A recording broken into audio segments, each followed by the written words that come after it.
I was drinking to cope with stress because I wasn't able to get pregnant. And so I isolated a lot and I drank almost every single day. We drink to procrastinate. We drink so that we don't have to deal with something or think about something.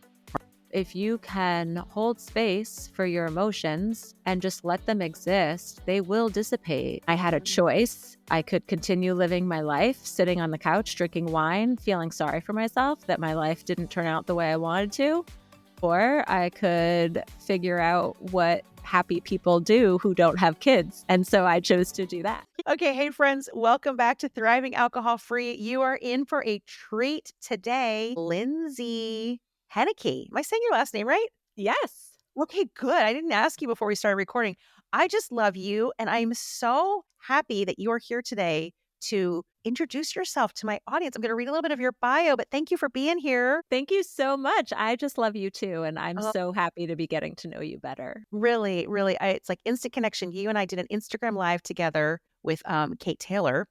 And it was so much fun. That's how I met you. It was so much fun to connect together, and I'm super excited for you to be here and for everybody to hear your story and hear what you're up to in this alcohol-free movement. Okay, I'm going to read a little bit of your bio, which is always the biggest challenge for me in the podcast. Here we go. Okay, Lindsay Hennekey is the creator of Feel Good AF. I love it. With over 4 years of sobriety under her belt, Lindsay's journey is a powerful testament to the transformative nature of embracing sobriety. I love that, embracing sobriety. She teaches ambitious women how to make alcohol no longer an issue. That's enormous because it is an issue, right? Mm-hmm. It can be. Yeah, Yes. It can be. Okay, welcome.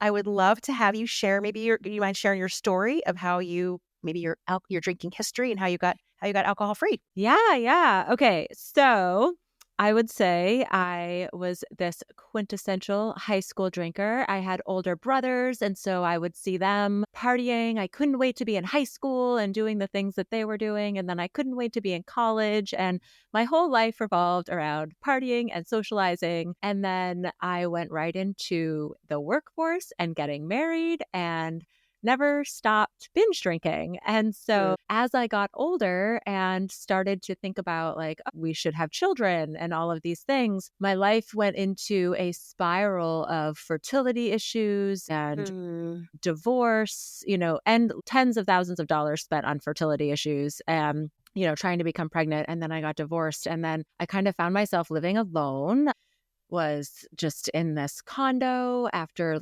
selling my house and thinking, oh my gosh, I don't think people come home from work every day and drink and then spend their whole weekends drinking. And that was kind of where I wound up. It was almost like I just didn't really know what to do with myself. And so I was working a lot and I was very house poor in my condo, going from double income to single income. And so I just was like I started to isolate a lot. And the next thing I knew, I kind of got out in the world more. I was socializing more. My job was more demanding. I was traveling more for work. And through all of this, I was drinking a lot more, specifically when I would be traveling for work and with clients and spending a lot of time in airports. And I would always blame anything on why I didn't feel good. But it was definitely, I was never hungover. I will tell you that. I never once would say I'm hungover. And I just really tried to fake it. Like I would run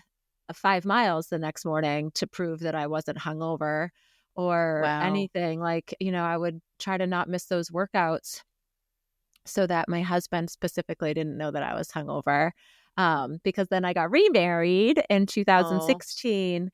And I had these other things going on with my uterus, with fertility. And I was anemic, and I kind of thought that it was some of my health issues that made me feel so horrible. But deep down, I knew that it was like drinking. I was drinking to cope with stress because I wasn't able to get pregnant. I was not having a family, and I was getting closer and closer to 40. I was getting like closer to this realization that I would not be getting pregnant. And so I isolated a lot and I drank almost every single day.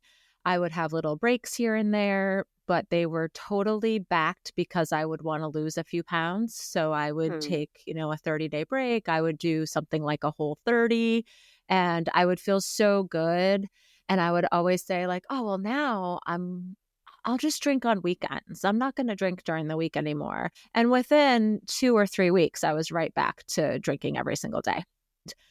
I was 39 and I read my first Quit Lit book. It was Thanksgiving weekend of November 2018.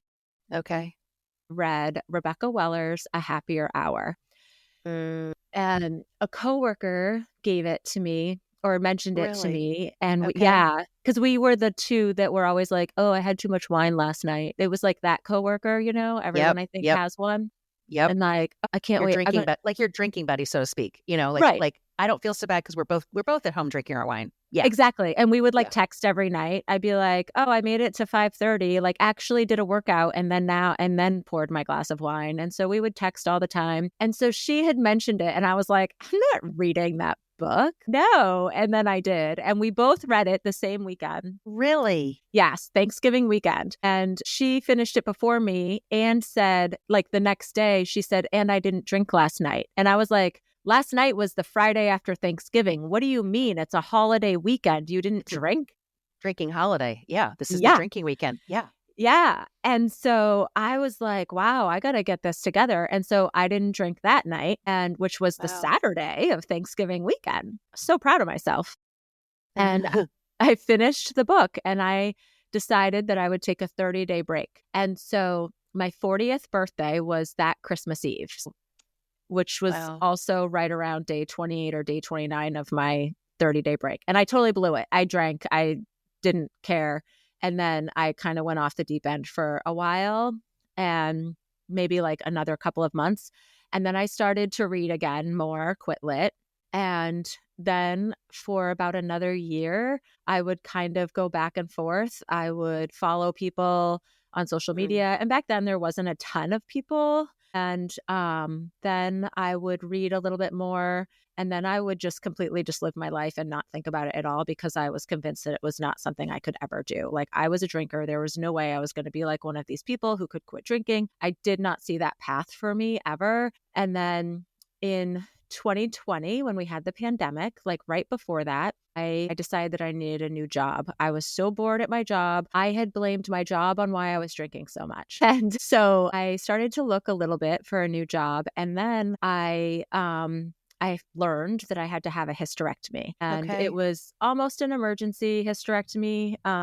But I was able to like prolong it a little bit because of the pandemic. I didn't want to go to the hospital and have surgery. I wasn't ready to be in a hospital during that time. So I waited a little bit and I decided that I needed to stop drinking at least 2 weeks before my surgery because I had been drinking so heavily. I was very concerned about going under anesthesia and with the amount I had been drinking. And so I pretty much just like went on a bender until the 2-week mark before my surgery. And I had recently gotten a new job and I knew like I wasn't going to be successful at that job if I had kept drinking the way I did. So that was it. I quit 2 weeks before my surgery. And I always say like I kind of had an assist because after my surgery, I wouldn't have been drinking anyway. So the first like month was That's still kind of easy, but then I had to do all the heavy lifting of it. But it was acceptance. I was never going to be a mother and I had a choice. I could continue living my life, sitting on the couch, drinking wine, feeling sorry for myself that my life didn't turn out the way I wanted to. Or I could figure out what happy people do who don't have kids. And so I chose to do that. I love it. I love it. What happy people do who don't have kids. Yeah. Because I wasn't happy like for so long. And I just like masked it all with more alcohol. Isn't it interesting? I mean, just how like we think our life is going to be one way, right? And then like I got pregnant the first time, never got pregnant again. My second daughter's from China.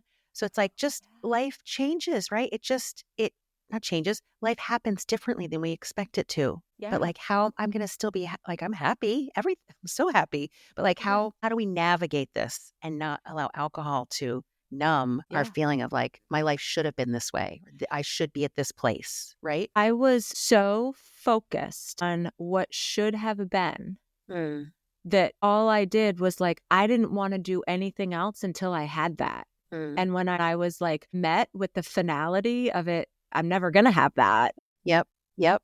Yep. I had to change. There was just no way. And yeah, there's a lot of, because I had everything else going on in my life. Like I was very successful. I had a successful husband. I had an amazing job. Mm, And I was so hyper focused on what wasn't going. And a little guilt too. I think, my mm. parents, a lot of are you ever going to have kids? How come you haven't had kids yet? And I'm like, how many times do I have to tell you that like I can't get pregnant? I don't know.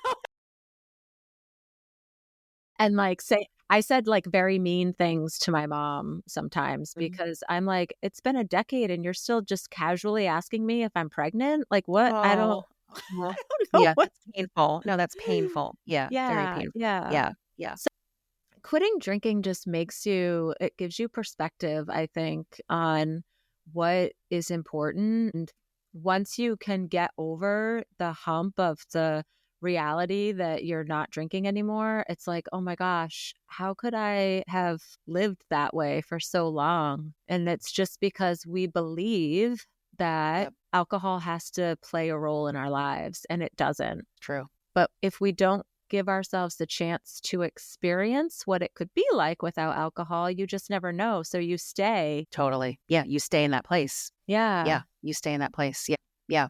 Okay, so what was that like then? Okay, so you got past your surgery recovery, and now Yep. you're like back out in the world, back out at work events, and well, probably not because it's 2020, right? So yeah, Yeah. so maybe you're still a little more, insulated at home. But how was Yeah. it when you're like trying to explain to people you're not drinking? Yeah. So, okay. The first thing is, I think that I was lucky that it was during the pandemic.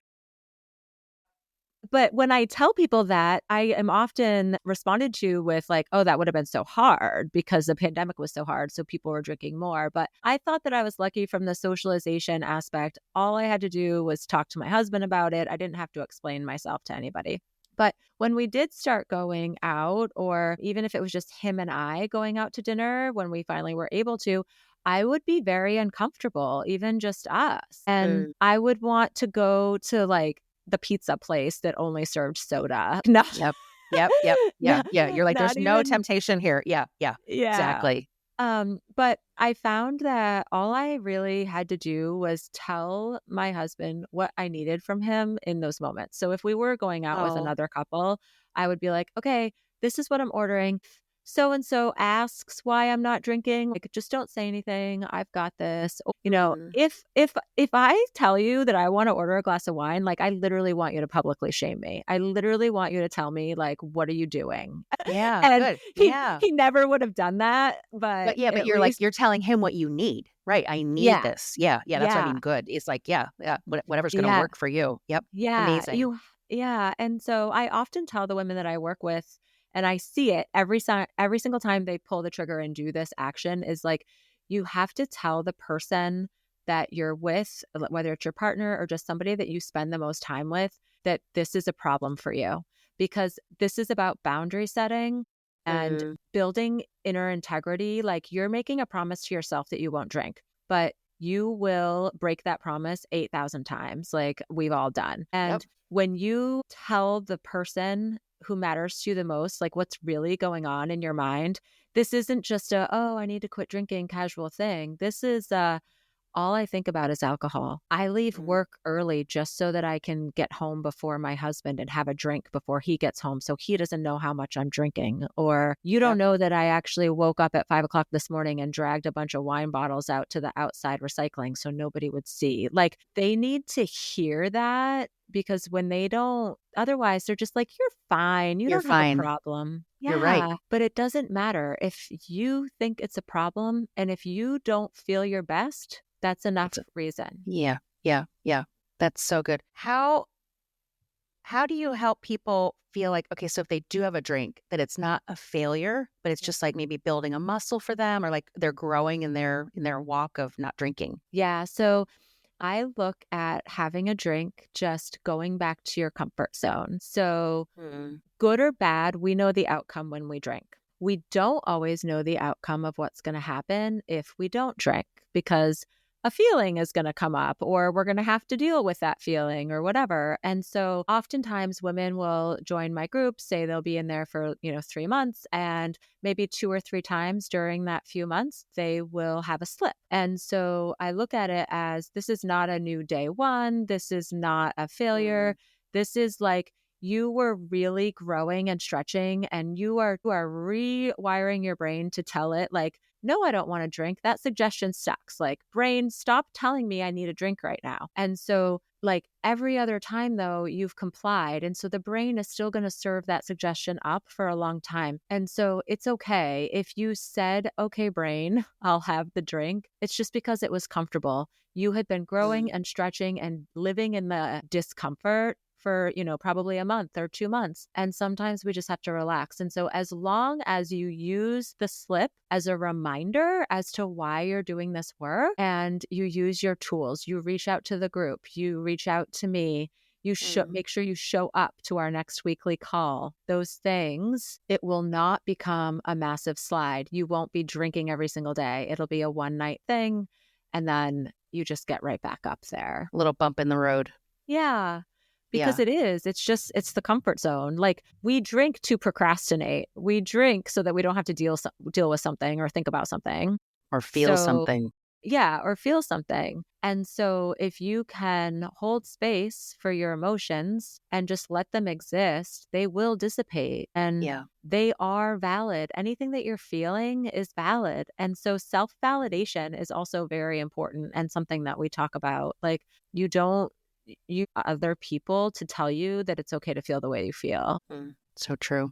That's so true. So, okay. So you have coaching, you have a group coaching, you do one-on-one coaching. I love it. Yeah. Yeah. I don't think I mentioned your Instagram, Lindsay, and it's LINDSAY__ Hennekey, HENNEKEY. I'll make sure I put that in the show notes. Everybody can follow you. And that's your website as well. Yeah, lindsayhennekey.com. So make sure your website's awesome. And you have resources on there, a great blog, and just a lot. I love it. Just you're very practical, and just in the advice that you give, and just great bite-sized tips for people. Really, really helpful. Thank you. Thank you. It's really helpful. I just want, and I know that you want this too, I just want everyone to know that they can quit drinking. Yeah. Period. Period. Yeah. Because, for so long, we feel like we can't. You're either normal or you're alcoholic. So you do like gray area coaching, gray area, like help people walk through kind of gray. Because I had never heard that term gray area drinking until I kind of started scrolling sober curious stuff. Yeah. Yeah. Okay. So that was new to you? Yeah. New to me, even like when I was 2 years sober. Like, I hadn't even, I didn't really, I don't think it clicked with me.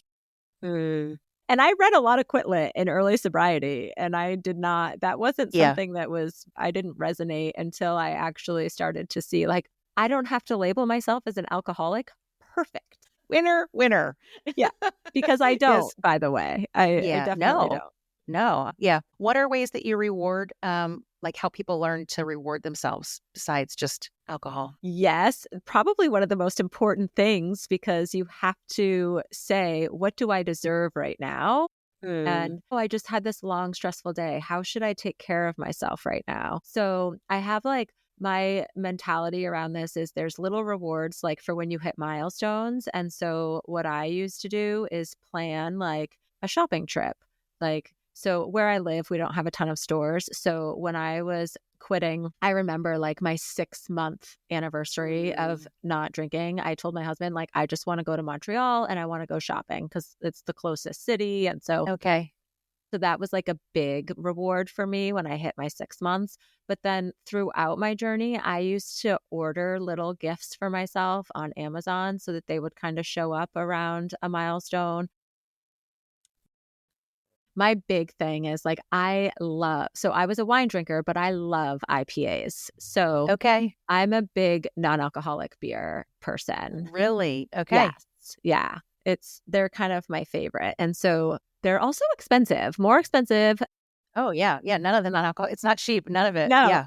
No. So we have a local brewery here. It's called Zero Gravity, and they have a spinoff, I guess, or they create a non-alcoholic IPA and a Pilsner. It's called Rescue Club. So it's one of my favorite places to go to because it's a brewery that was right up the street from my old office. And I used to go Oh, there and drink pretty heavily after work most days. And especially in the summer, they had like a beautiful outdoor thing and we would always go there. And so now it's just like a place where I feel like I can go and they have this option for me. I see all of my friends and I don't know if this happens to you, but I see people like particularly people I used to go on business travel with. And when they hear the words out of my mouth that I don't drink anymore, the shock and awe, like, but in the best really? way is so amazing. Like, my God, I'm jealous is Oh, most often what I really? say. Yes. Really? Yes. Like I have had coworkers, specifically men, because I used to work in the auto industry too. So I worked with a lot of men and Okay. they were like, God, I wish I could quit drinking. Wow. And it's like, you can. You can. You can. You can. And it's okay.